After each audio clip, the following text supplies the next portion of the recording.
Dia Aceh Utara 87%. Tapi yang Matu tetap burung tigri. Aceh Utara kami go. Nyamban. Bagi saya mendapat support, mendapat dukungan di Aceh Utara sebanyak 87%. Assalamualaikum warahmatullahi wabarakatuh.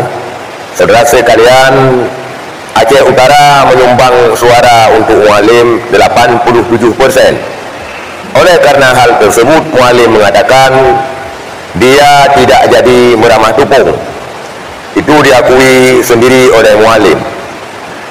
Tetapi sebuah cuitan di media sosial yang ditulis oleh Cut Farah bahwa Aceh Utara 87% menang hanya bulat-bulat sempe menteng.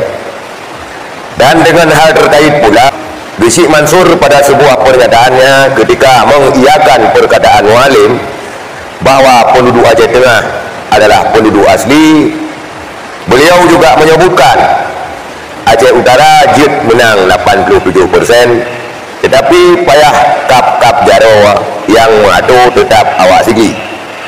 Fenomena ini mungkin lagi gencar-gencarnya dibicarakan sekarang terkait PLT Sekda yang menuai kritikan dan juga penggantian Direktur PEMA yang katanya melanggar Kanun nomor 16. Kita lihat video pernyataan Gesik Mansur dan Mualim. Gelantik ke Sekda, orang Aceh Tengah, orang pribumi asli. Menang je Aceh Utara 87%. Tapi yang Matu tetap burung tigri. Aceh Utara kami go. Nyamban. Bagi saya mendapat support, mendapat dukungan di Aceh Utara sebanyak 87%. Terima kasih banyak. Dalam hati bersyukur. Ada hana di Aceh Utara 87 kami rapat numpuk.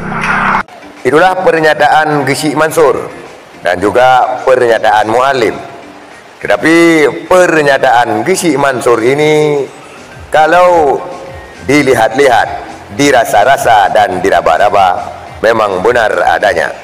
Seperti cuitan Cut Farah yang mengatakan 87% yang diraih di Aceh Utara hanya bisa berbulat-bulat sente manteng. Assalamualaikum warahmatullahi wabarakatuh.